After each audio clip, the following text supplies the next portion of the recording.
Okay, John, try speaking. Let's see what happens. 1, 2, 3, 4.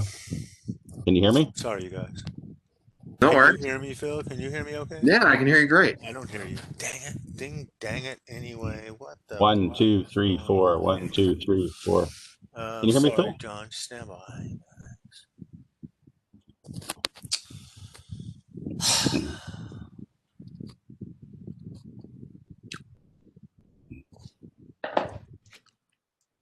It's funny, me and John can hear each other. Yeah, I can hear you, Phil. I don't understand why this thing is offering me these options. Anyway, well, so we're all here. Well, the two of us are anyway. I let Cameron and Ludo know that you're on. They probably caught up with something. It's early there. Yeah, it's like 7 a.m. or something like that. Yeah. Yeah, but there's a link on your Facebook account that it doesn't bring you here. Oh, no. If you go to the other link you left in the CRT repair place or something, arcade game repair help group, the link there works. Oh, I'm still a little confused. It offers me a link, but I think that's my host link. And,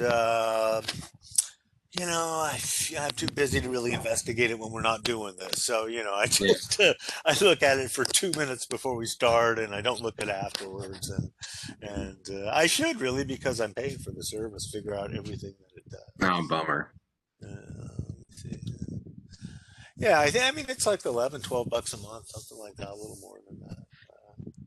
What about like Google Meet and stuff? That's free, isn't it? I suppose it is, but my logic was that if it's good enough for CNN, it's good enough for me. And if you look at most of their interview stuff is WebEx, and it's almost flawless. You almost never, I mean, you never know what bandwidth they're working on, of course, but it's really almost flawless as far as compression algorithms seem to be concerned. Everybody's background with their regulation bookshelves in the background, and a spear from their trip to Africa in the background. Right. All looks, pretty good. And it really depends on the quality. For example, if I, just show you something,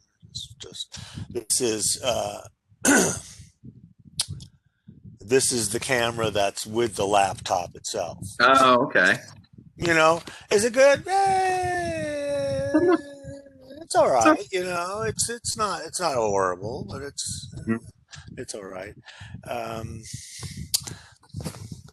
For what it's worth. Anyway, and this is like a HD webcam. Yeah. Okay. And then the other thing is the thing that's pointing at the board, a third cam that is Voilet. Oh yeah. Oh, I see some guitars back there, Randy. Yeah, a couple. One of them is my old, shitty Korean guitar, and the other one is my mom's Martin. My mother, my 97-year-old mother, who is still alive. Wow. Taught me how to play guitar, and her arthritis has caught up with her, unfortunately. Yeah. And so she kissed it goodbye and gave it to me, knowing that it's in good hands. And it's if you know anything about guitars, it's a D21 dreadnought made in 1965. And it's a nice guitar. It has a really nice sound. And I play it, I mean, she's not dead, which is great. I'm not playing her with because I'm sad, I'm happy to have it. Anyway, so, well, I don't know where anybody else is. Yeah, that's okay. Anybody have a question that I... I just got my first arcade machine. I never had one. I always had PVMs and CRTs, and I would go with emulation.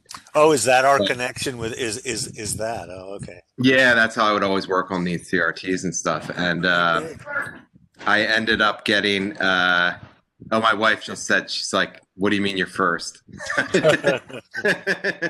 No, I didn't expect to get it, but my wife found it on an estate scale. It's a Miss Pac-Man.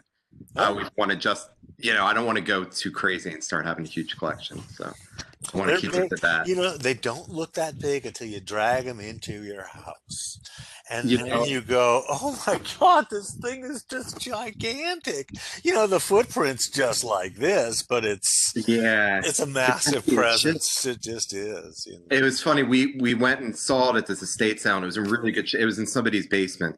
I think they were. It was a very nice neighborhood. So I think they just had it in the '80s, and I don't think it got used much. But I was telling her, I was like, oh, it's only a 19-inch monitor, and it's probably like a board and a power supply in there. It's probably like 100 pounds or something. But we got one of our friends from work came out to help me get it in. It's like 250 pounds. We actually I have this stair climbing thing to get it down the stairs, and it smashed our basement stairs and cracked the top there.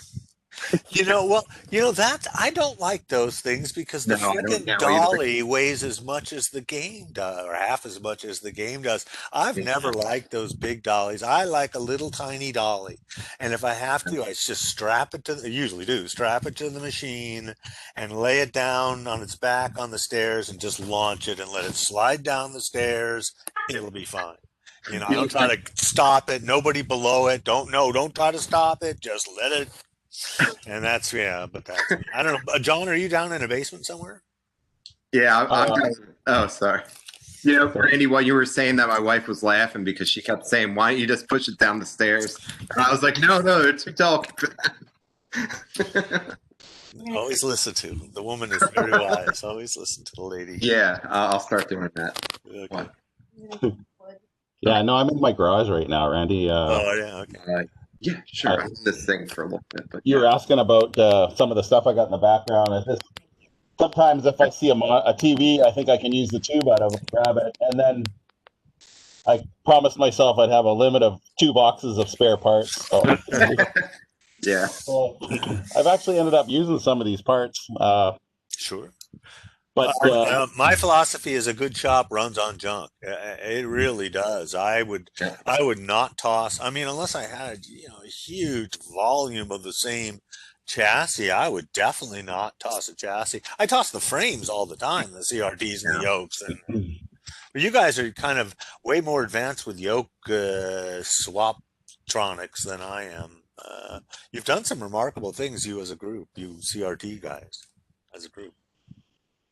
It's funny you were talking about moving arcade games. I usually I've got to go down about 25 steps around the back of the house and then into the games room. So I'll hook it up to the back of the truck with one chain fall and one come along and a good sling, and just it'll go down no problem. Because especially it seems to be Atari likes to make games like twice the weight of anything else.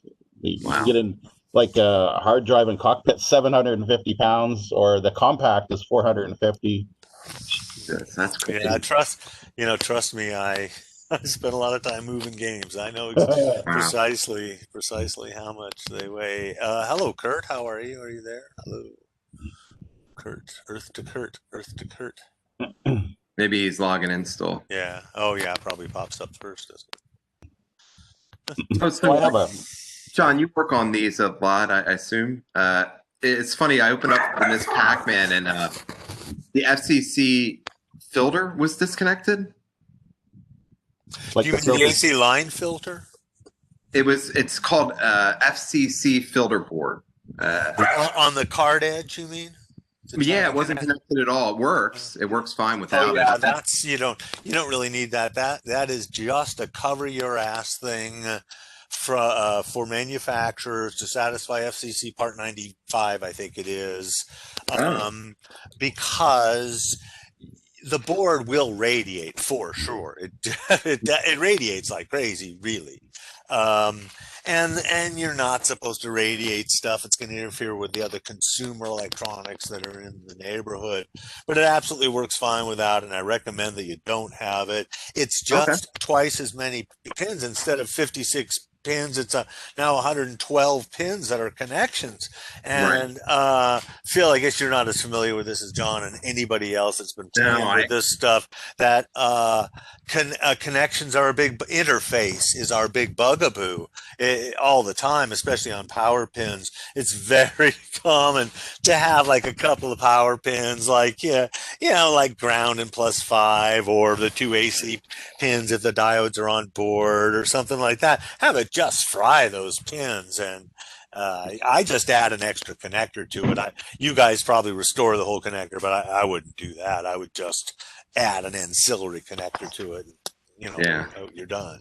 That's something you would do in the field. You wouldn't bring it into the shop for that. So. Right.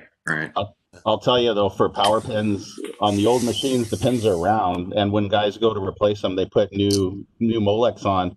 But if you really want a beautiful setup, look into the pins that are Molex with trifurcon. And trifurcated pins. Yeah, thank you, Randy. Yeah. And they end up grabbing it on 3 sides as opposed to just sliding up against it. Absolutely, the trifurcated pin is you have to have that. You'd be a fool not to have that. It's nuts. I mean, you really, I keep saying you guys like you're some sort of a race or something, but you guys, if you're really serious about it, and you are, it's not that big of an investment to have all the pins, all the connectors, all the different crimp tools. You're only talking about 4 or 5 really bodacious crimp tools. You are talking a $300 investment in pins and pin housings, as they're really called. The plastic thing is known as either a pin housing or a socket housing, depending on what it is. But everyone just calls it a connector. But it's anyway. So it's definitely worthwhile having that stuff. It's so much fun. Recently, not to take up time, but I recently, in working for the slot machine business, which is kind of also what I'm doing, had the joy of working for a shop in Fort Worth, Texas, and all they did was refurbish slot machines. That's it. They would bring in old slot machines that they would buy from casinos, and they refurbish them and sell them to Peru or something.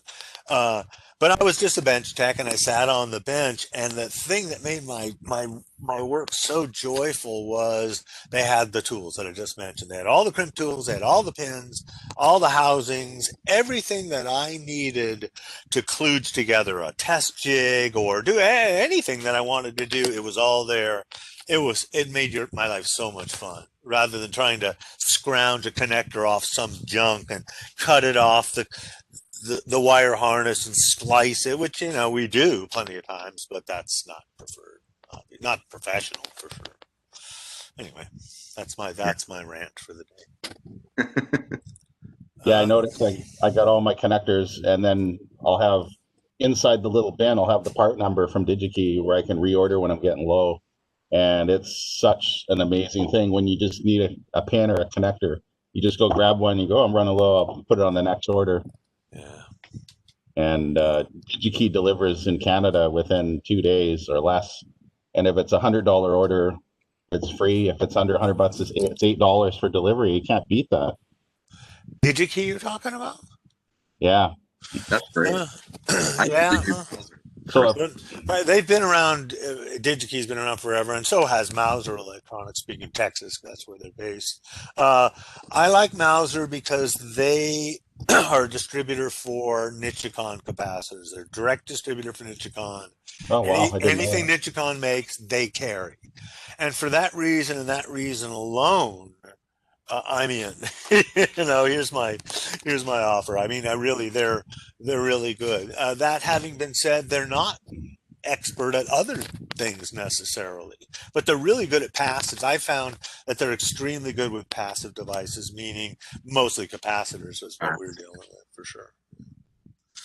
But also ceramic wire wound resistor, any of that stuff. It's like, when I have to order that stuff, it's like Christmas for me. I love it. It's, other people go on Amazon or Wish.com or something like that. But for me, I just love looking at component websites like Mauser and just, I get some of those. Whoa, down boy, girl. Oh yeah, sorry, that's our border collie. Yeah. Border collie. Wow, they're smart little. They're the second, third most smart dog, I think. He's pretty clever. He finally got a. He works. My wife works at Governor's Island, and it's a park in New York City. Hi, Kurt. East. And oh, hey, Kirk. And they have a key set, and he chases them around. Clears. Yeah. Hi, Kurt. Where are you from? I'm from West Carrollton, Ohio, or Dayton, Ohio. Oh. Speaking of nice cameras, Kurt has a nice camera. Look at that. Wow. Thanks for letting me join. I've never done one of these before. I was watching for a minute, and then I pressed a button, and then it looks like it brought me on air. Awesome. Well, you know, actually, your window has been active for 5 minutes. So all of a sudden, you just popped on. So you've actually been connected for about 5. Hey, welcome. So are you a game collector, Kurt? Yeah, and then recently I've been working on monitors for fun, and I'm really liking it. Good, great, fun. Yeah, it's fun. Well, that's that's why we're here, obviously. So yeah, you and I were chatting a little bit ago, and I said, hey, I'm not sure why my HV isn't working, but the B plus continues to run. You're the open resistor guy? Yeah, and then okay, all right. Yeah, and then so it's R103 where it was getting funky. Sorry, back up. Wait, stop, Kurt. This is a K7000 we're talking about. I think that's what I saw. Let's inform Phil and John, although they're familiar with this exactly, and they both could, either of them could tell you what's wrong. But go ahead, state your problem. Okay, this will be good. This will be great. Okay, so I picked up. What happens is me and my friend, we both like some games that are non-working, and we like fixing them. And so he gave me a chassis to work on because I've kind of became his monitor guy. Am I still on? It looks like it's. Yeah. No, you're on. You're good. Okay.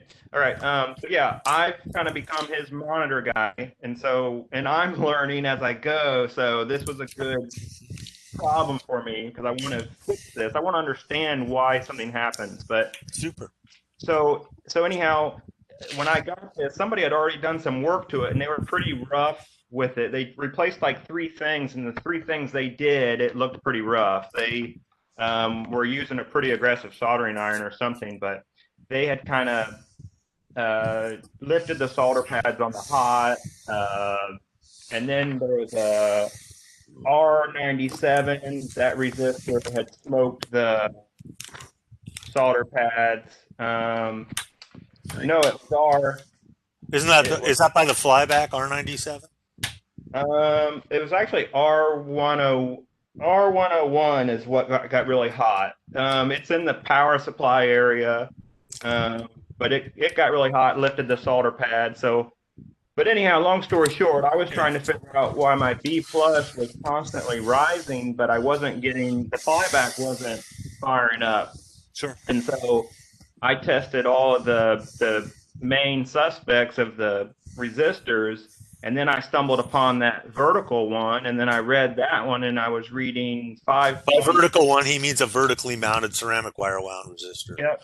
Not vertical deflection circuit. Okay. 103 resistor, that vertical one. I read that one, and I was only getting a reading on it one way, and it was like 5.3, and it's supposed to be 2.7 K. So I was getting 5.3. And wait, let me stop you right there, Kurt. Verify for me. You were getting 5 megohms, right? Correct? 5. Yeah, was it 5? Wasn't the little M? I couldn't tell from the photo very well that you sent to me. Wasn't the M turned on the, not illuminated because it's LCD, but yeah, it says. Let's see. So I get nothing when I have red on the outer case. Let's put it on. Looks like black on the outer case and then red on the middle. Yeah, it's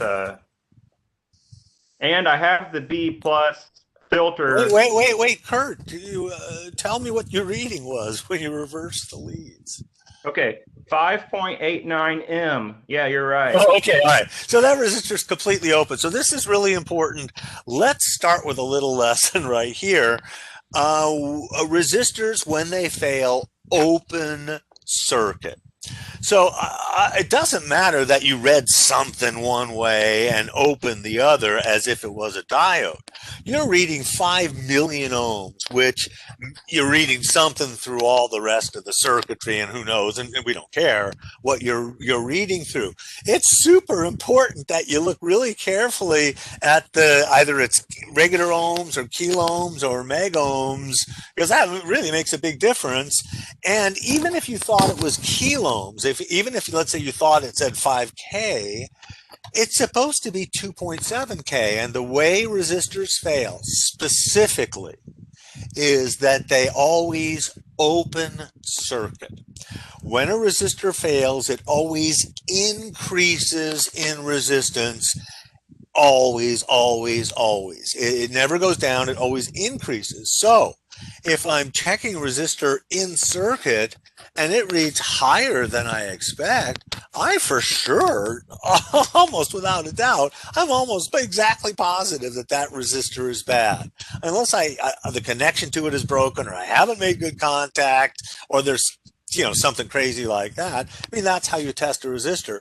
So don't be misled by stuff when you're checking in circuit. As a novice technician, it's really easy to follow a path that is a false path, that it just has nothing to do with what you're really trying to diagnose right here. The instant you put your meter lead across that resistor and saw 5 mega ohms, you now know that that resistor absolutely has to be bad. Does that mean you're not going to take it out and check it out of circuit? No, you will absolutely, especially for the first 10 years of your life doing this. When you pull a part out, always test it out of circuit so you understand how it actually tests, good or bad. Sometimes you pull a part out of circuit and you check it and it's crap, it's actually good. I mean, that happens a lot with semiconductors. You almost have to pull them out of circuit to test them. So does that make sense so far, Kurt? Yeah. So yeah, I didn't even notice that M. I didn't even notice that M. You noticed that. So rookie mistake. That tells us really bad. Yeah. Nah, rookie mistake. That doesn't mean there couldn't be another component too that's causing the resistor to fry, right? Like that's probably and that's precisely where we're headed, Phil. I'm glad you asked that question, because and just so I'm on the right track, because you said 2.7K, and that kind of surprises me. It's a K7000 and it's R103. Is that correct? Yep, that vertical. Okay. Yeah. Okay. Stand by. Let me just remind myself with a schematic. Hang on a second. And it's right next to that B+ filter cap, and I had already pulled that out. But I'm rather surprised. Where's my schematic dealie here? And I've heard that's kind of a rare part to fail. Well, that's what I'm wondering about. So I see you stand. Oh, I hit the wrong link. Sorry. Come on, use. I'll go to my own technical department here.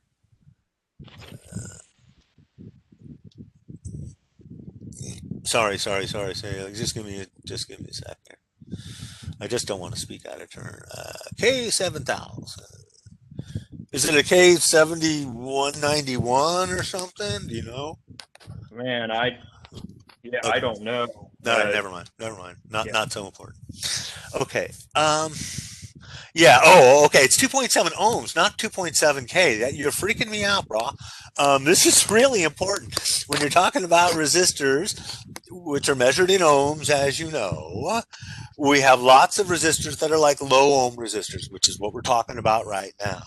But we have resistors that are in the thousands, which would be kilo ohms, and we have resistors in the millions, which we do have some resistors that are supposed to be in the mega ohms, but mostly they're not. And mostly, if you're measuring in the mega ohms, it's probably bad. I mean, it would be helpful for anybody that wants to do it to look at the schematic diagram for the monitor. I'll just so you don't have to search for it, although I'm sure you don't. Let me just put a link up there here. Hang on.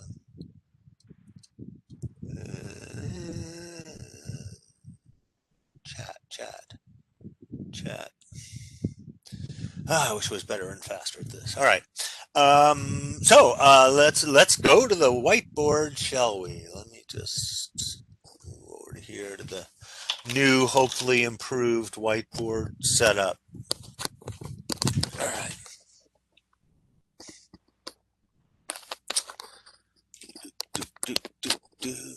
Stand by.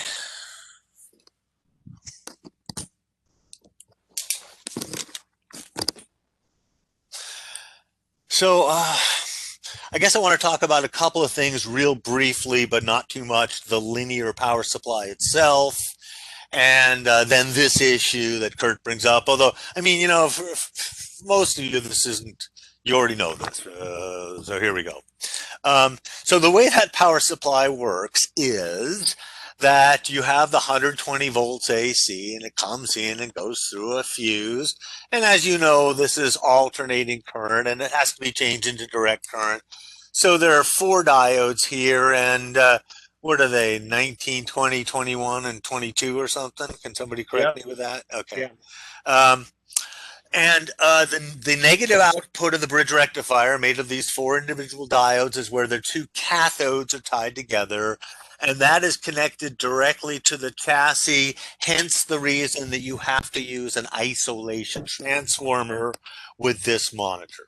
If you do not have an isolation transformer in there, when you fire it up, you short out this diode and things blow up. So the negative side of the bridge is grounded to the chassis.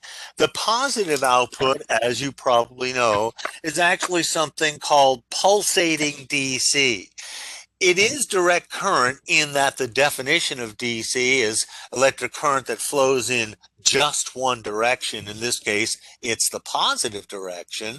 So it is DC, but it's certainly not pure DC. Pure DC doesn't look like that.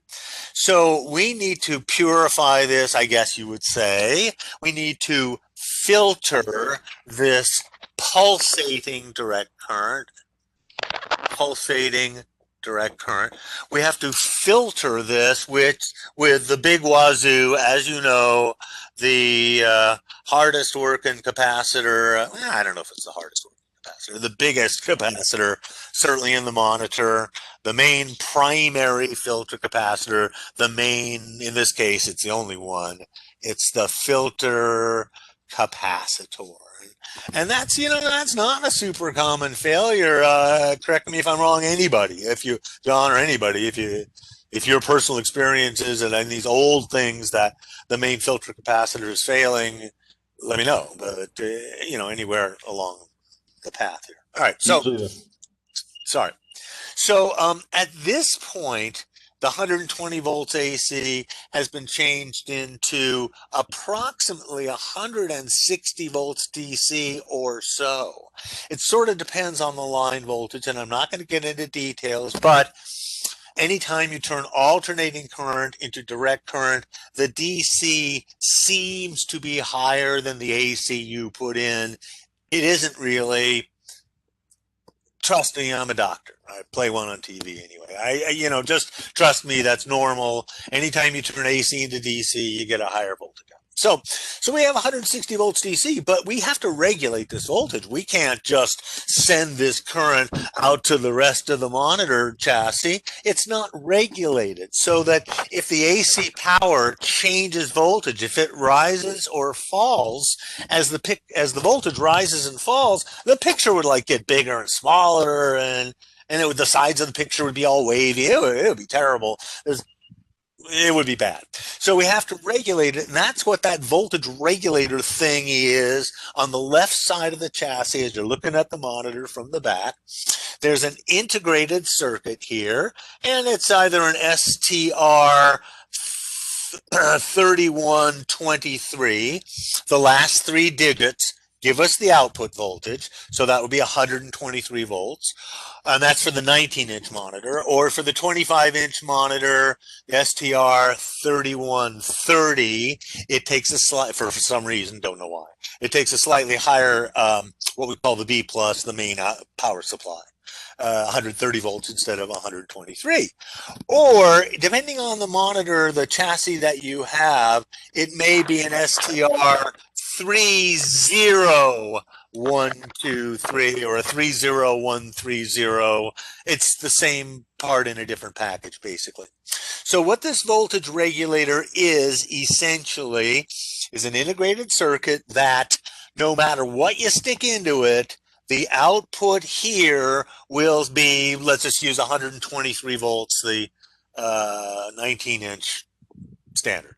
So it doesn't matter how this AC input fluctuates up and down, that's 123 volts all the time, this thing called the STR30123. But by itself, it's not, I guess you would say that's strong, I guess is a way to look at it. It doesn't have very much current doesn't have quite enough current capability. It barely works to provide enough current at 123 volts to drive the monitor.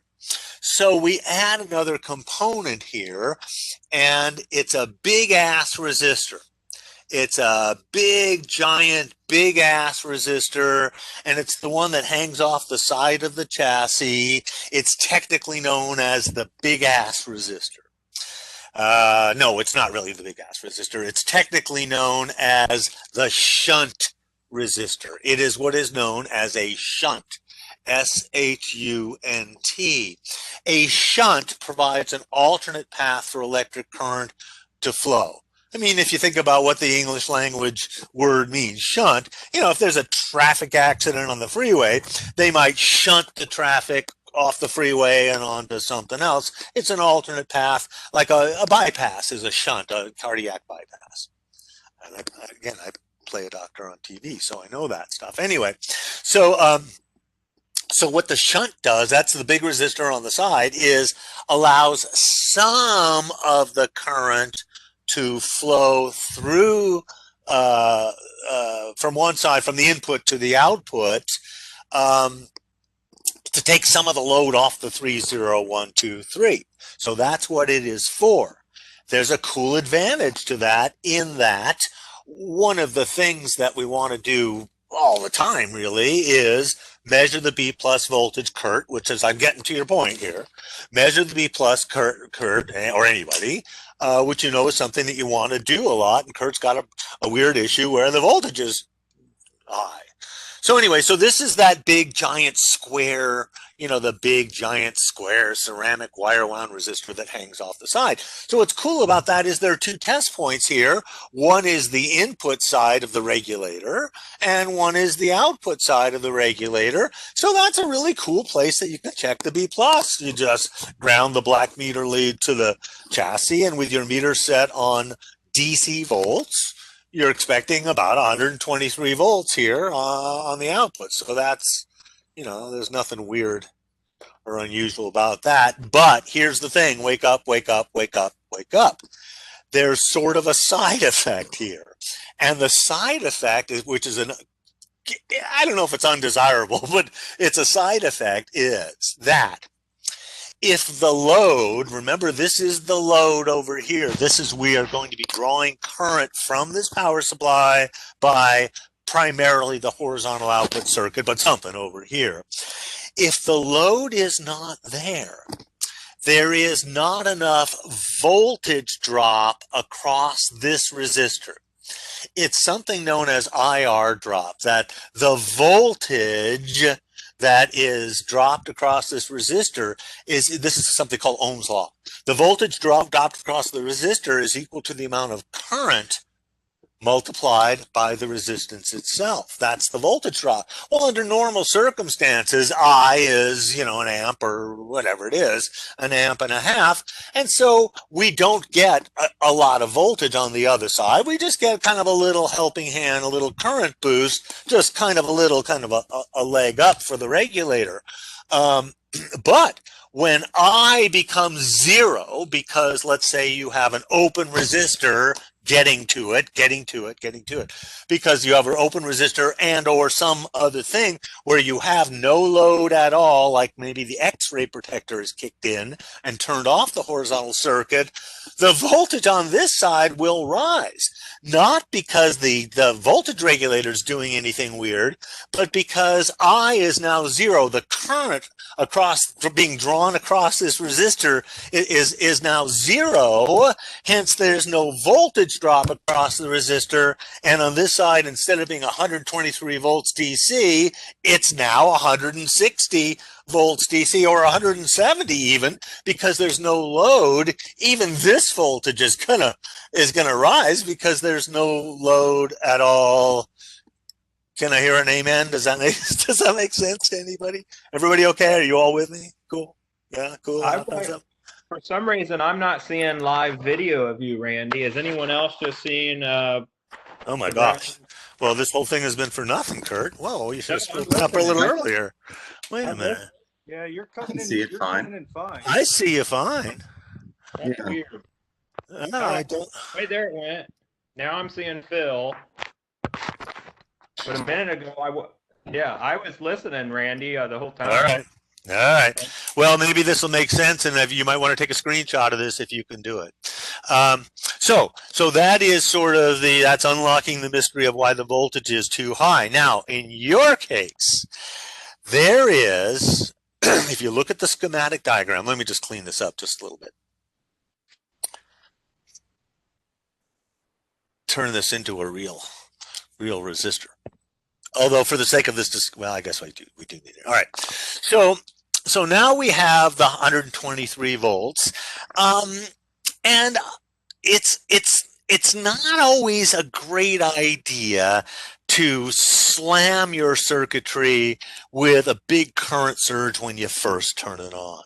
It is not at all unusual in a power supply to have a low ohm resistor in series with the power supply. Series. Anytime current has to flow through one part to get to the next one, as you probably know, they're said to be in series. So especially in flyback derived power supplies, I'm getting a little more advanced. It's not unusual at all to see a 1.2 ohm resistor in series with the power supply, and that's for inrush current limiting. You don't want to have a ton of inrush current. So they often put a resistor in series with it. In this case, it's that the resistor that we have together determined is open, right? So am I correct? That's R103, a 2.7 ohm resistor, everybody. Is that okay? Is that what we're looking at? Yeah. Okay. Good, great. All right. And then it moves on to the rest of the circuitry. So we know that this resistor is now open because it's 5 million ohms. When you measure the voltage right there, it is understandably 160 volts. If that thing is open, for sure, it's going to be 160 or 170 volts. But resistors, as you, I guess, don't know, don't fail on their own very often. That's really unusual for a resistor to just open circuit, and that's the way they fail. They open circuit or go up in ohms. They never go down. They never short. They always open. So it's really weird for them to open by themselves. Typically, you are looking for something that has drawn too much current across that resistor. And in this case, it's the hardest working transistor in show business, probably, as you guys often know or know, the horizontal output transistor. So from here, typically in a monitor, what happens is this is connected to the primary winding of the flyback transformer, FBT flyback transformer. The bottom end of the flyback transformer is connected to the horizontal output transistor, sometimes referred to some people as the HOT, which I hate for some reason. I'm okay with calling it an HOT, but you know, for goodness sake, I don't know. It just seems stupid to call it hot. Anyway, so this is your culprit, as you probably know, Kurt. Maybe you don't.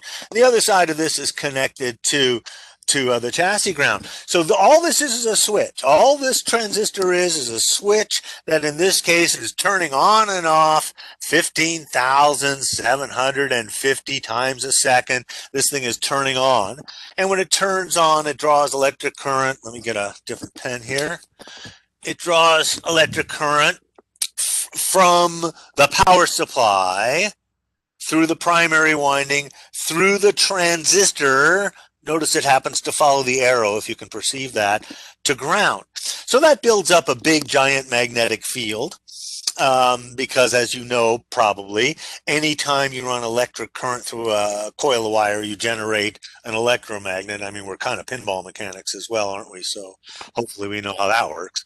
Anyway, so the flyback transformer is just a super bitchin' step-up transformer, and it has like lots of windings on the secondary side here, and it has diodes and stuff in there as well that change the AC into DC. So this is the second anode that goes to the side of the CRT underneath the rubber boot, the second anode, and all that kind of stuff. We're not really talking about that.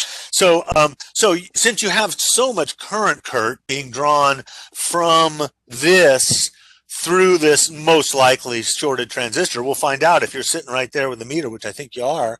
Are you, Kurt? Are you sitting there with a meter and stuff? Yeah, and that's already determined that hot is short. It was bad, and I replaced it. Okay. And I replaced the voltage relay regulator. Okay.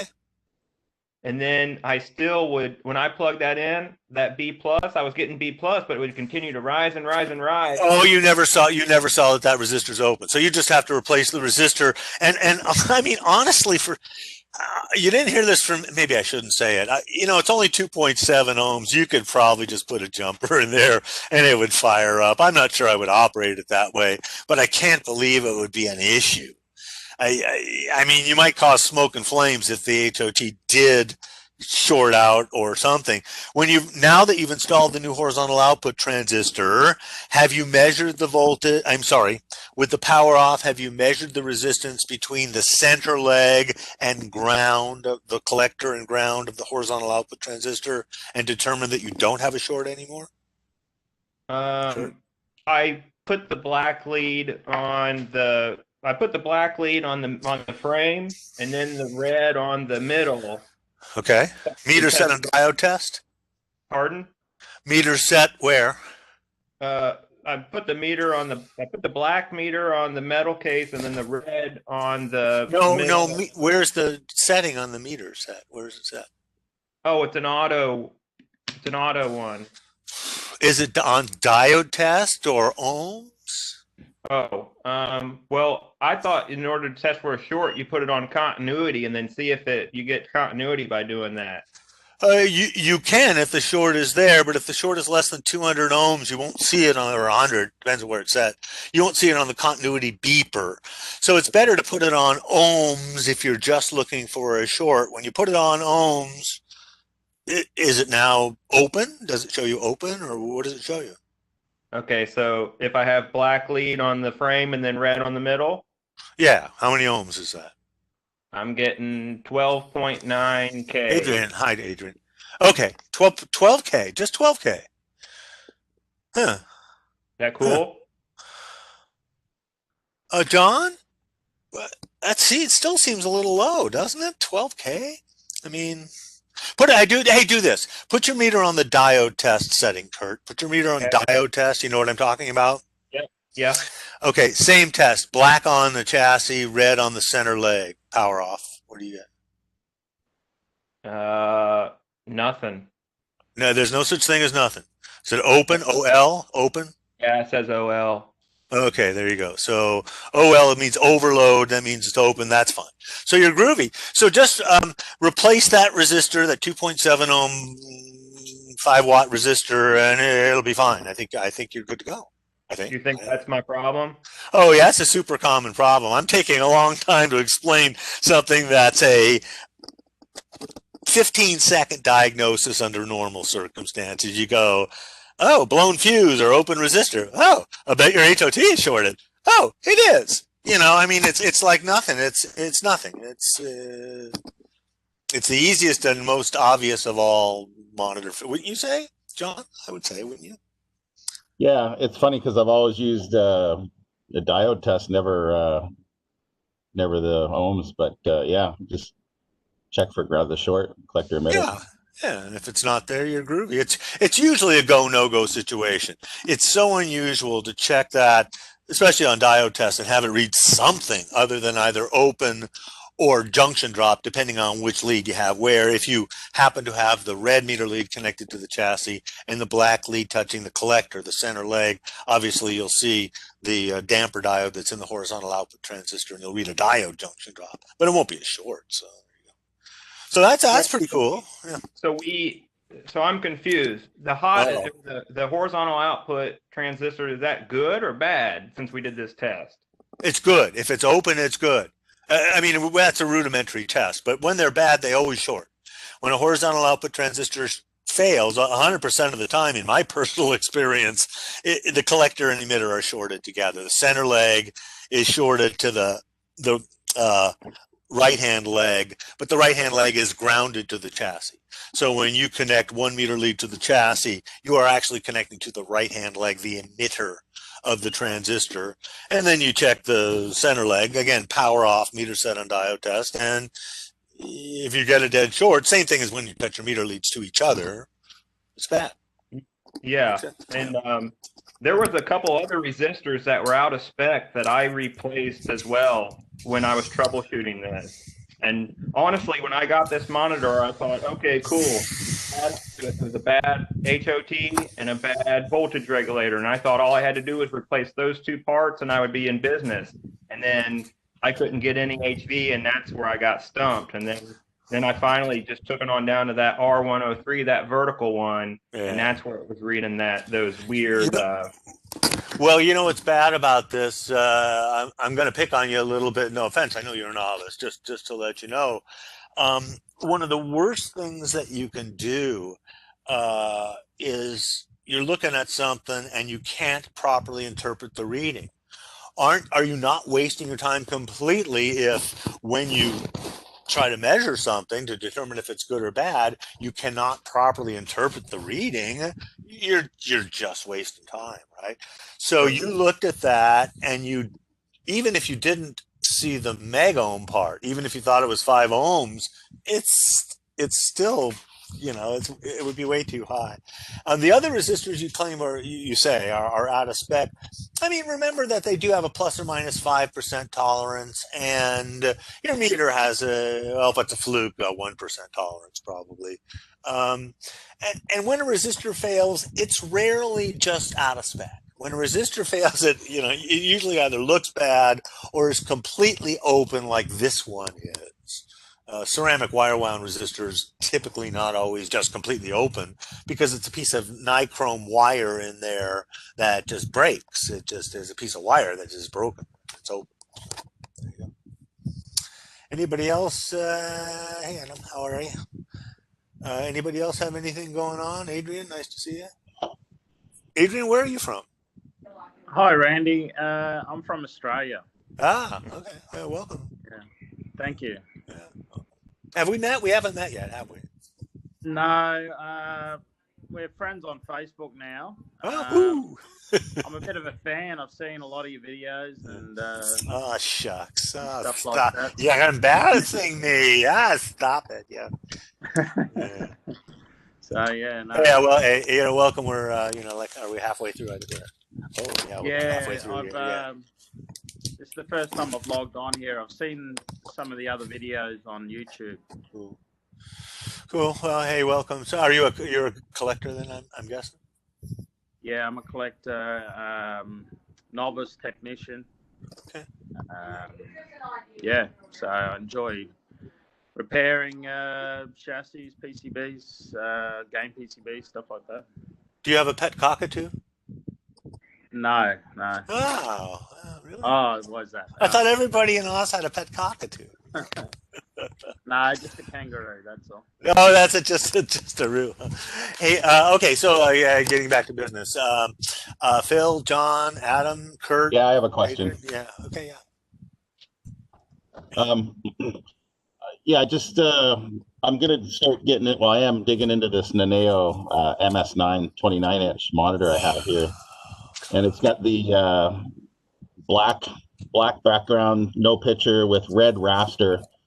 So I'm looking at no video signal possibly. The first thing I did was went through the pots, and I noticed that the video, the RGB pots are, well, they're crummy.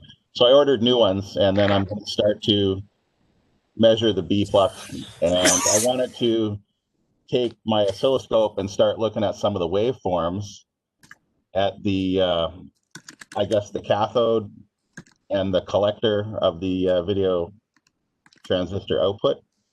So, Hey, John, can I interrupt you for just a minute? Yeah. It's a Nano chassis tube. What game is it? Is it like, those are late 90s ones, right? well, this one's out of an It's Astro Bison. City.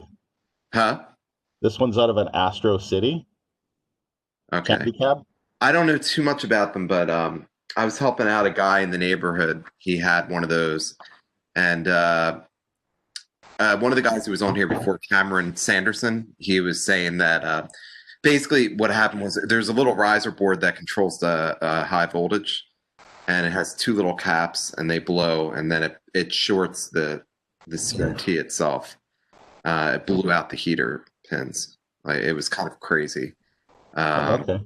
But do you have a tube tester just to make sure? I mean, it sounds like you're getting power on the tube, so that's good. But I just wanted to warn you about that because it seems to be a common failure. Like, a lot of these tubes have, there's arcing inside the neck of the CRT, and then the CRT doesn't work. Like, Cam knows a lot. I wish Cam or Lodo were on here because they know a ton about it.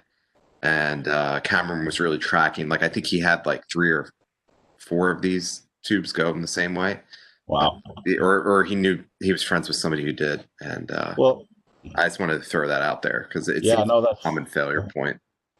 that's awesome, Phil. Thank you. Maybe if I could ask Randy, what I was wondering is, yeah, if there's a short, what I wanted to do was measure the voltage with a multimeter on the cathode, on the neckboard PCB, the voltage of the cathode, and then if there would be a short on that, I was going to wiggle the neckboard off so it wasn't connected to the CRT tube, and then measure again the voltage of the cathode to see if the short was actually in fact within the tube. And I was wondering, am I doing the right thing, or am I about to do the right thing, or am I not?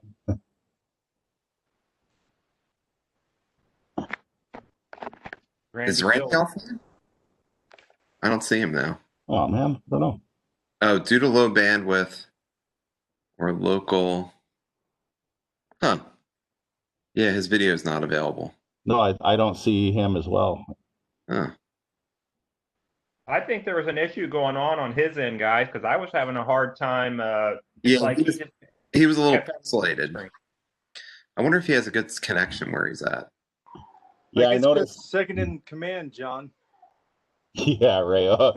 Now we're on a crazy train, fellas. Well, John, so you don't have a CRT tester? I do have a CRT tester. Like, I have the Sencor CR70. Well, you can check for. I mean, if it's anything, it sounds like a G1 to cathode short, and that'll be able to tell you, right? If it's working. Do you have any of the schematics for the CR70 by any chance? Like, I do. Like the self-test? Okay, I have those. I could have shared them with a bit just to make sure. Because sometimes I have one too. I picked one off eBay and failed all the all the self-tests. So I was like, yeah, I'll fix that soon. That was like last year. So yeah, I haven't used the CR70 a whole lot, and it's just you need the proper information to set it up, and I haven't really dug into it. Yeah, but I was a bunch of stuff. I have a bunch of stuff from Sencor if you need it, specifically on that one, like the setup charts and everything. There's a guy there. He's still working there, and he was from the old days before they made the switch over to kind of being more of a company like Extron doing video stuff. And he sent me like a huge spreadsheet of tube numbers, some of which are like the settings are sometimes wrong, like the pin numbers and stuff. Like they goofed up things a lot of times, I've noticed. Sencor, but it comes in handy, you know, if you need any of that stuff. We should set up like a Dropbox or Oh, I'd something. love that we to. can dump things. Yeah. Are you on Facebook there? Yeah. I don't know if I'm friends with Randy. Let me see. Okay. Yeah, my Well, buddy hopefully Randy comes back. Cameron told me about that. He's not on today, but he's more up on this stuff than I am, like with the social media stuff. I'll see if I'm Randy's friend, but you can find me. I'm just Phil Falco on it. You should be able to find it on Facebook. Just send me a friend request and I'll add you. Let me see if I actually have art Randy. director? Are you Yeah, an art that's director? me. Okay. Okay. Excellent. Yeah, Are you good ready? job. Are we ready to move on here? Hey, Randy. Oh yeah, Oh, you hey, you're back, back. Randy? Okay, let's You get back. talked a Let's little bit. get back to the subject at hand here. Okay, so a number one thing, you can operate any monitor with the neck board removed. It's not looking for any kind of a load, even the heater load, to work properly. There's plenty of load on the power supply, even if it comes right off a switch mode power supply for the heater. Doesn't matter. You can operate that, so that's fine. So I'm a cheap and dirty technician, and I like to see things from the perspective of not having gear, not having CRT testers, and which is nice to have. I'm not saying it isn't. How can I approach this problem logically without any equipment other than a meter in my brain? So if you have a cathode short that you think is dragging the voltage down, one of your first tests is this piece of test equipment right here. There are large resistors, 3 large resistors on the neck board, as you know, and they're the collector load for the video output transistors. Is one of them getting super hot compared to the other 2? If the answer is no, then your problem is not a short there. And if it is super hot, and it will get super duper hot, yes, you have a short somewhere. Okay, is everybody with me so far on that concept, right? So certainly if you pull the neck board off and the short goes away and the resistor is not hot anymore, then you know that the problem's in the CRT somewhere. And, you know, it's sort of unpredictable. It could be a G1 short, for sure. It absolutely could. But if it's a heater to cathode short, that doesn't really load down your that doesn't overload things like that. Not really. It just turns on one super color, bright red, green, or blue, if you have an HK short. But if you have a grid short, you should be able to measure it. You look up which pin is G1. I never look at G1 because it's hardly ever used as anything. I can't remember what pin it is, 7 or something. And just with your meter set on ohms, safely, power turned off, stick to 1 meter lead on pin 7 and probe every single other pin on the CRT. The only 2 pins that are together are pins 9 and 10, and that's the heater pins, which have, it looks like a short. It isn't really. It has some resistance there because it's the heater, but the heater's super low ohms. I can't remember how many. I don't care. But other than that, no 2 pins should be stuck together. Why would they? So, and I do that. I do that without a CRT tester, if that makes any sense, whoever asked that question. One for you. Okay. I'm going to remove the camera here. So this is a segue kind of from your last comment where you said just use your finger. Can I flip this screen around? I don't see an easy way to do it. I see you. Yeah. You're holding a phone. I don't see an option to flip the screen. So I'll have to just turn it. So where exactly? There we go. That's perfect. That's fine. Where can you touch and not touch? Because I swear, sometimes I'm in a cabinet and you have to adjust these with, you know, your long plastic tool there, and it gets pretty freaky getting near this stuff. So I'm just wondering, I've never heard anybody explain which parts you should, you know, stay away from and which parts might jump some voltage on you. Okay. Well, this is an old story, isn't it? Sure. Gosh, Rudy, I wish I had an extra monitor you're here. saying touch some of these resistors right here on the neck board while it's on, Yeah. right? Right. Yeah. And so you I'm can saying touch the Adam. I'm saying touch the body of the resistor with one finger. right. I'm not saying to touch any metallic parts. So I guess here's something safe to say. I'll start with this. Don't touch anything metallic at all with the power turned on. I mean, that's a cop out, I know. But I routinely touch, for example, and I'm sure Phil and John, you guys do this as well. Adam, I routinely touch the case, I should say, of a horizontal output transistor, even when I know it's running, and even though I know there might be 1200 volts there, and if I grounded myself and touched it, I'd shock the living daylights out of myself. It's very unpleasant. I've done it. It's really unpleasant. It's way more unpleasant than touching the high voltage at the second anode.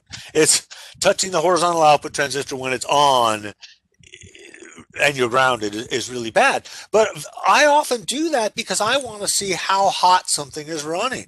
And if I do that a bunch of times, I have a baseline. I know what's normal. If I touch normal working operating monitors and I can tell how hot the transistor is, when I touch one and it's hot, I know I have some sort of an issue there.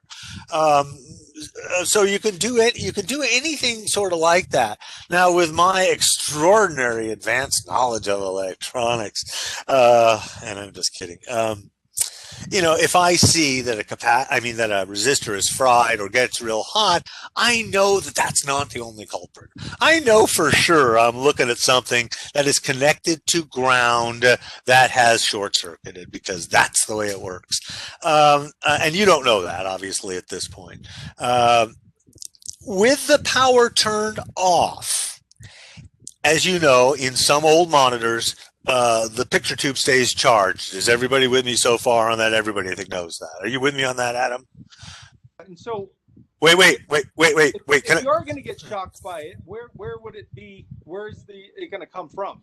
Okay, just relax for a sec, Adam. Here's the deal. I don't have a demonstration for this, unfortunately, but it's very important to realize that. In fact, let me switch over to the board here. Hang on just one sec. Let me just. Do I have time? Yes, I have plenty of time. Hang on, just stand by for a sec. Just you wait, Den Regans. Just you wait. Okay.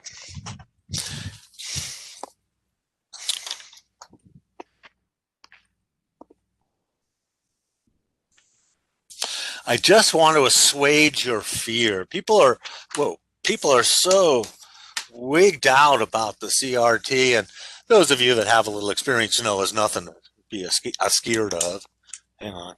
So the picture tube itself, if we just kind of go back to a previous sort of discussion, not too detailed, the picture tube has these three things down here, which we refer to as the cathodes, and those are the things that make the electrons come out of the electron gun and make the red, green, and blue on the front of the screen. So it shoots out a bunch of these electrons, and then they bounce off inside. So you have this thing called the high voltage unit, or it's also referred to as the flyback transformer. Let's call it the flyback transformer, although it is, more than just that. And what it creates is positive voltage, a crap ton of positive voltage, and it's there to remove the electrons out of the picture tube. It's like a vacuum cleaner. It sucks them out. Well, the way we generate that DC, it's positive DC voltage, is with these special high voltage diodes that are built inside the flyback transformer. You can't see them, they're built inside. So there's a diode, and then there's a step-up coil, and another diode, and another coil, and this is the secondary side of the transformer. In the previous discussion, the thing that was just on the board, we looked at the primary side, remember that, with the horizontal output transistor that is connected to ground, blah, blah, blah, blah, blah. Well, now we're talking about the secondary side. So here's the deal. Even after you turn it off, some monitors, certainly not all of them, can keep a charge inside the picture tube. However, even if it's fully charged, you can touch anything, Adam, in anything on the chassis, and you will not get a shock.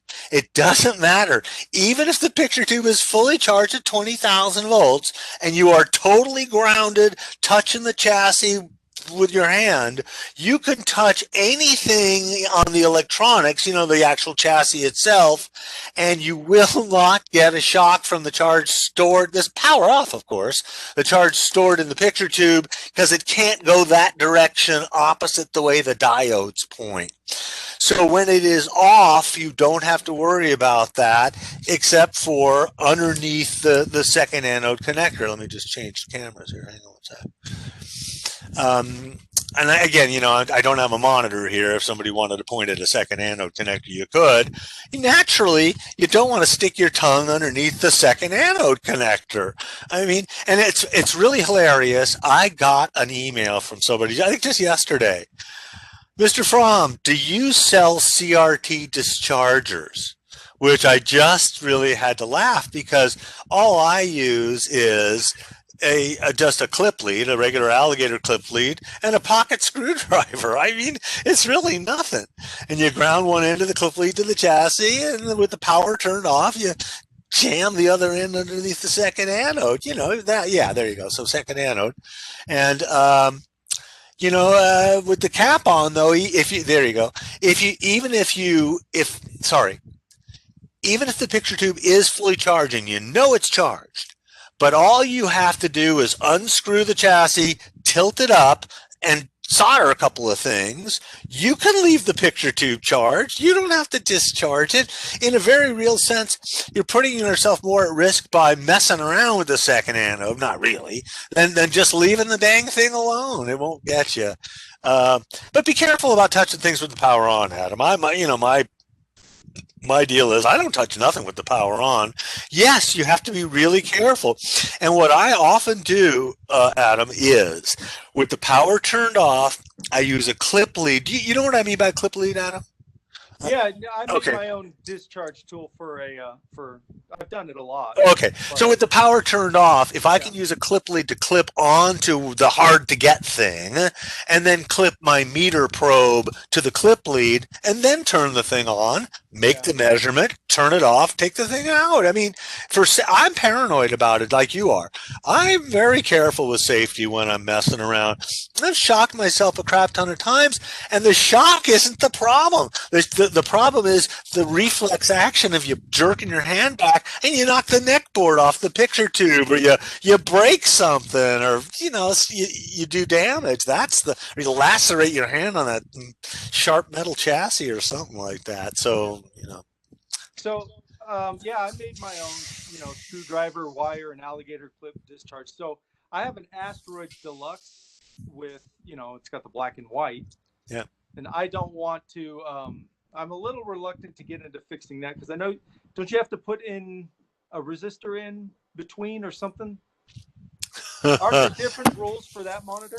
Well, the Asteroid Deluxe, they use two different monitors. The old style Wells Gardner, and then I can't remember even the numbers. It's going back so far. And then they kind of have a new one there. You might be thinking of the two big resistors that fail on the top that you can actually eliminate. I don't know what you're talking about otherwise than that. Anybody else got some input in this regard? I haven't worked on one, but I've heard from different times that there's diodes in the monitor that you will blow if you have a direct short to the second anode.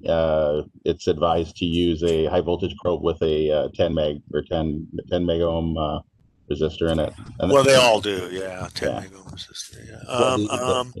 Well, yeah, it's the high voltage rectifier that fails. It looks like a pencil. It's a really long. It's like it really is that long, and it's real skinny though. It looks like a black pencil.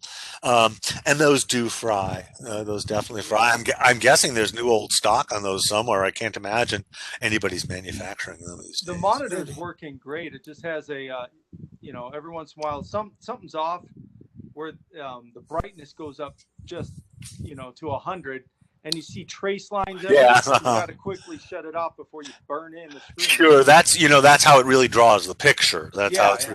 and that's what's known as z-axis modulation. The thing that makes the brightness go bright or dim is the z-axis, as you know. Horizontal is the x-axis, vertical is the y-axis, and the z-axis is the actual the beam itself. So you have some sort of a problem with either a bad CRT and a heater to cathode short on the CRT itself, or the video output transistor. I'm going from memory here, so I'd have to look at the actual schematic diagram, Adam, which I'm happy to do. In fact, let me just jot that down, and I'll get back to you on that. Hang on a second. But if you could give me the, are you near the monitor? Can you give me the actual monitor model number? Yeah, I can. It'll take me a sec, so we'll go to another question. I'll come back. Okay. Okay. But yeah, it's intermittent, so yeah, that's scary. Yeah, that's connection or what? Yeah, it can be, but the real important clue is, does it change size when it gets bright? Does it go out of focus and what we call bloom? It doesn't get bigger at all? Oh, yeah. Well, this should be very easy. It'll either be easy and an easy, cheap thing to fix, or the picture tube is bad and you're screwed. But actually, there might be a fix for that. So, in fact, you can either text me or something the model number later. We don't have to cover it right this very second. Okay. And I'll be glad to send that to you. Yeah. I like working on XY monitors. I thought XY monitors I think they're really great. They're really easy to work on. I mean, the problems are usually very straightforward. The circuits are easy to understand, and there's hardly any parts in them. So I like working on those, especially the first ones, the first black and white ones. They're really easy to work on. Fun. Any other comments? We got a half hour. I have a picture of my my monitor here I'm working on. Maybe can you just have a quick look at it? Or, yeah. I don't know if you can see it. It's I don't know how clear this that is silly. There's no way to send that actual image to us somehow? I don't know. Let me see. Like 21st century style? You want to fax it to me? Okay, John, you might be able to, if you click the share button. Yeah, I did that. Yeah, you can, if you have that image up, you can. Yeah, I think you have to join our meeting from your phone and then. Okay, let me try that. Okay. Sorry, fellas. Oh, look what Adam's got going. Look at all that room. Wow. Wow, he needs to junk that up a little bit. What the heck? I see he's got like a table saw in the background and a grinder, it looks like. And yeah, woodworking is my other hobby. Oh, is it, Kurt? Oh, cool. Yeah, like furniture woodworking or what? I start off with just small time, like making plant stands, and I'm more running the lathe, making bowls, and now I've been carving tikis and stuff. Oh, I like tikis. I like the whole that whole thing with especially Hawaiian wooden carved bowls. I think they're beautiful when properly turned bowls. I'll grab you a couple real quick and show you. But I love carving stuff, man. Yeah. Well, you can look up my address if you're happy with today's lesson. You can send me a bowl. Oh, definitely, yeah, dude. How? What do you want to do? Send me your address or what? Just Google me. Just Google me. I'm sure you can find my home address or some address for me. Yeah, I got tons of bowls. I'm running out of room. I'll send you something. All right, here. Well, here I'll put it in the chat. I don't care. Here. I mean, I wouldn't eat your cereal out of it or anything, but you can put your cereals in there, whatever. I like linseed oil. What do you mean? It's delicious. There you go, bro. Thanks. Will that be saved in our chat after this? Oh, I don't know. I think you should copy and paste that somehow. Are you on a phone? Yeah, I'm on my phone. Oh, well. You're young. You should be able to figure out how to do that shit. Randy, you're not old. You're young at heart. Hey, at least I'm tech savvy, I feel badly for. Oh wow! Hey, there you go. Oh, isn't that nice? Yeah, I like that. That's cool-matic, man. That's cool. Yeah, I like that. Yeah. Yeah, it's pretty neat. That's one-eyed Jack, or is that not finished yet? Yeah, he's one-eyed. I got all kinds of them. Hey, Here's we're really another. off topic now. Wait a minute. What the heck is this thing? This thing's There. got some sort of meeting URL, something in that window. What the heck is that? I think that might be John. John, is that you? Yeah, I'm on my phone. I'm trying to get that. Oh, I that see. document Okay. picture. I think Oh, maybe that it'd be didn't work. easier to email yourself that image and I just. just, That's yeah, I not. just hold it up again. Let me try to find it. Hang Let me on, try to I'm see it. almost there, guys. Yeah, right. Yeah, Maybe we just won't post CRT workshop number 4. Maybe we'll just skip right over to number 5. Hey, it'll be like a legend. What happened to 4? Oh, you don't want to know.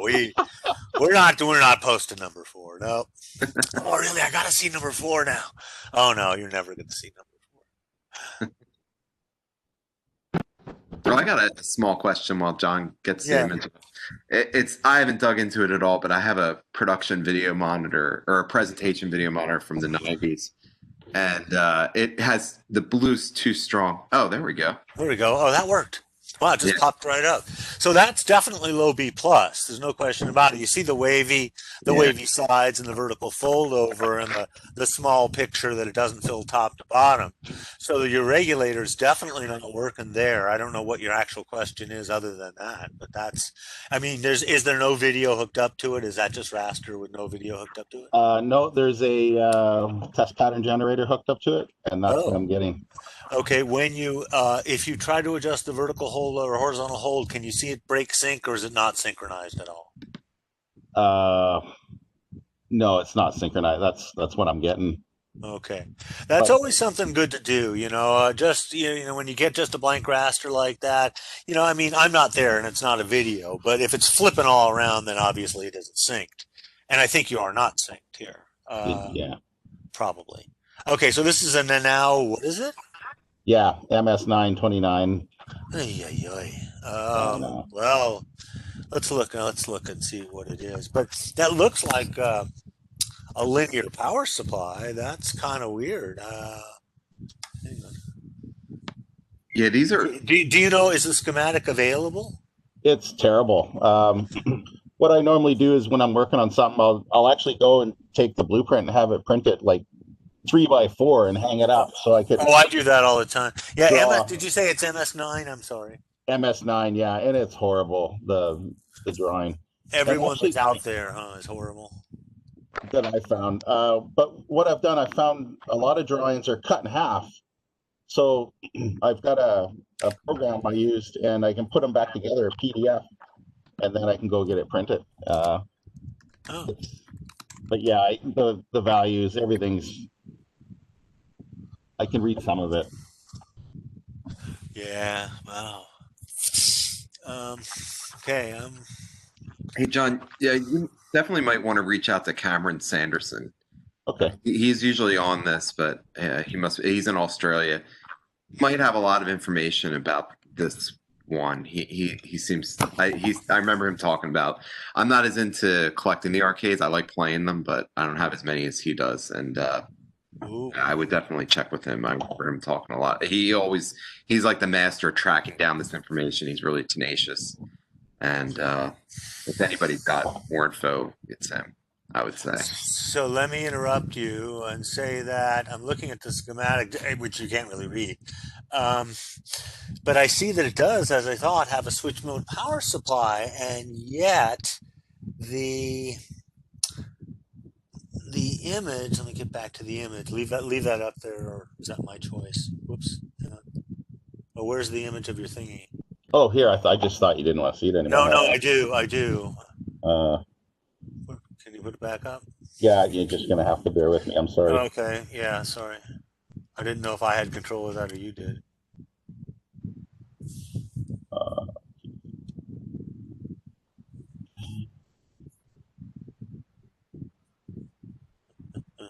Anyway, well, just to get to the point, yeah, that if you looked at that picture, because it shrunk all around and you see the sides pull in twice, to me that means 60 cycle per second ripple, like low voltage and ripple. So I'm a lot confused, I guess, about this. I can't just say to you, oh, it's a capacitor somewhere. I don't know that that's specifically true. Are you getting it there, John? Yeah, sorry, I've got it buried. Okay, here, there we go. Yeah. Oh, that's a different image. Yeah. Same thing. Okay. All right. Stand by. Oh, that's a lot clearer too. It doesn't look so small there. Yeah. Yeah, well, I've adjusted it. Oh. I've got I guess I should have asked, does it adjust out? So, so we're really looking at video input, then we're not looking at power supply. Okay. That's all right. Sorry, Randy. I feel better. No, I feel better about that. No. That's fine. I have a video, I think. No, that's fine. Okay. So the RGB comes into the video preamp, which is U201. I see on this block diagram that they provided, which is nice. So we really want to see if that is getting some power somewhere. Let me see if I can possibly figure out from this horrific schematic. Yeah. You know, if you look at the neck board, you see the big chip. I'm guessing it's an LM1203 because it's gigantic on the schematic. Are you looking at the monitor itself, or John, or is it put away? I have it right by my side. Okay, on the neck board, is there just a big ass chip, LM1203 on the neck board? Let me check here. Oh dear. Whoa! Let me turn my volume off. And actually, it looks like there are two. I guess I'm not that familiar with this. I see it looks like two boards. I see a neck board, and then I see to the left of it the video amplifier board. So here's what I got here. Okay, I don't know if you can see that. What I'm curious is there's like little light bulbs in here. I have no idea what they are, and they look like they're called spark gaps. Oh, that's a spark gap. Yeah, it's a little spark gap. It might be an NE2 neon lamp. It's there to protect the CRT from arcing. Those gas lamps have a real interesting, cool property. It's just two electrodes. Do you see the two electrodes inside there? Just two little wires sticking up inside them. There's just two electrodes in there, and it's filled with neon gas. And when it is turned off, there's an infinite resistance between those two things. It's just gas. It's a noble gas, and there's just an infinite million, zillion, billion ohms until you fire it at about 90 volts or 125, depends on the spark gap. And if it goes over a certain voltage, that lamp fires, and it becomes basically a dead short at that point. It fires and becomes a dead short, and if there's a voltage transient, it just sucks it right down to ground. But now it turns off because there's not enough voltage for it to fire, and so it automatically turns off, and it's back to an infinite resistance. So it's really cool, and it operates very quickly, and anyway. So sometimes you'll see a little actual thing. It says SG on it. You'll see a little cut in the on the foil side of a neck board, a tiny little cut in a trace, and you're kind of going, what the heck is that? And it's the spark gap. Sometimes it's just an air gap. Sometimes it's neat. Okay. So anyway, so on the Nanau, you have. Can we see the Nanau? Yeah, certainly. I don't know if that's... I wonder how I make your picture bigger on this. I can talk, I think. Oh, no. I'm just looking at my own display, and I have no idea how this works. I don't know, because I'm lame, I guess. Maybe if I... Okay.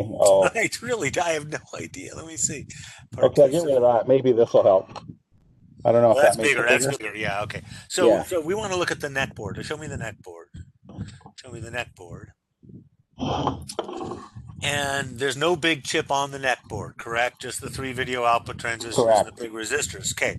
So follow that wiring harness back to the board and show me where it comes from on the main board. The The harness that has a bunch of wires on it there, the red, green, and blue probably. Right here. There it is. So that IC right there. So that's an LM1203 probably. And the very first thing we want to do is see if it has power. So look up, I'm not looking at the schematic for it. And for the sake of brevity here, look up the part number, LM1203. I'm pretty sure that's what that is. Look up which pin is the power pin. It probably is the corner power pin by the notch, but let's be sure. And it probably runs off at 12 volts. And we're sort of hoping that voltage isn't there. Either the chip itself is bad or that voltage is missing, which is the most likely thing. It's likely that that's missing, and we have to figure out where that came from or comes from. And now we're stuck back looking at this terrible schematic, trying to interpret where it gets its power. So that's what I'm looking for. In other words, does it get its power from a flyback derived power supply, which it might, or from the switch mode power supply, which I think it probably does?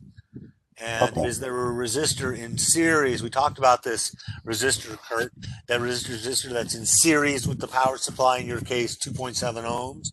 Well, there might be a similar one on this power supply. I'm looking at the schematic, but I can't really read it, where there's a 1.2 ohm resistor in series with the with the output of the power supply. We kind of talked about this. And that resistor's open. It could have opened by itself. It could be open because the LM1203 is bad. You can also measure with the power turned off, John. I'm talking to you specifically. Yeah. With the power turned off, you can measure the resistance of the power pin of the IC to ground. It should be thousands of ohms. It shouldn't be 10 ohms or 100 ohms. If it is, then your LM1203 is dead short. And that's what your problem is. Alternatively, have you put a finger on that chip while it's running? I have not, no. But once I get my, it'll get really, almost always the LM1203 burns up when it goes bad and shorts. You touch it and you can't keep your finger on it. It's super hot. Okay, that'll give me something to do this week. We'll review this in CRT workshop number 5. That's your homework here, your hands-on homework. Thank you. I went and checked the monitor in the asteroids. It's a Wells Gardner 19V2000. Okay, it's the V2000. Okay, yeah, 19V2000. V2000. V, right? V for Victor, right? Yeah. Yeah, Adam. Okay, well, I'll look that up. I can definitely give you a bunch of clues. One thing that happened that was weird on that monitor is the connections.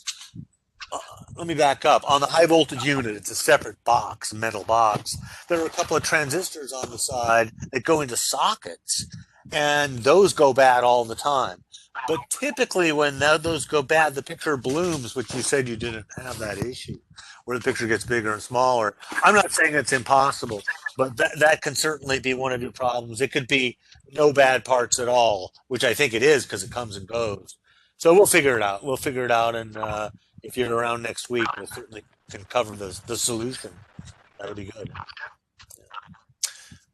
Maybe that's what we should do. We should make it like a tune in next week, guys and gals, to find out what the solution is to John's problem or to Adam's problem.